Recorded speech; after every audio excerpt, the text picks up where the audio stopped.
నిన్నేమైందంటే table మొత్తం కాలిపోయిందండి. ఎలా కాలిపోయిందంటే మేడ మీద మొక్కలు ఉన్నాయి కదా, డ్రాగన్ ఫ్రూట్ పెట్టామన్నమాట పెద్ద పెద్ద కుండీల్లో. ఇదిగో చూడండి, నిన్న అక్కడ చిన్న తేనె పట్టు పెట్టింది. తేనె పట్టుని అందులో ఒక 20 ఉంటాయేమో అంతే. అయితే ఆ తేనె పట్టు పెద్దది అవ్వకుండా ఉండాలని పొగ పెట్టాం. పొగ పెట్టంగానే ఇక్కడ ఉండే ప్లాస్టిక్ టబ్బులు 2 మొత్తం కాలిపోయి, ఆ టేబుల్ కాలిపోయి, మొత్తం కర్రలు అన్నీ కాలిపోయండి. ఇదిగో చూడండి, గోడ అంతా కూడా ఇలాగైపోయింది.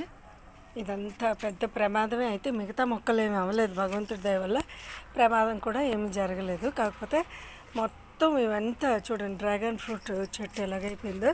దీన్ని మళ్ళీ నేను మార్చాను ఈ పెద్ద టబ్లోకి.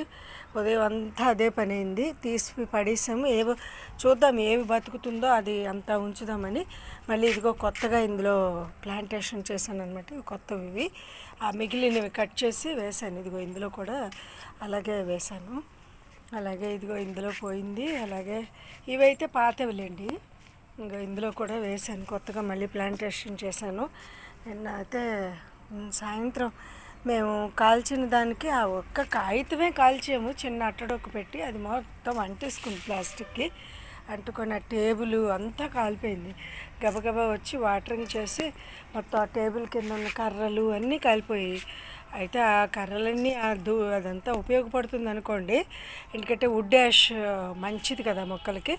ఆ వుడ్ యాష్ అంతా వేసాము. కాకపోతే పని ఎక్కువ అయిపోతుంది కదా, చేసుకోవడం కష్టం. కాబట్టి ఏదేమైనా మొత్తం మీద పెద్ద ప్రమాదం నుంచి తప్పుకుంది మా తాలూకా టెర్రస్. ఎందుకంటే మొక్కలన్నీ కానీ పోయిండి ఉంటే ఎంత బాధ అనిపిస్తుందో కదా.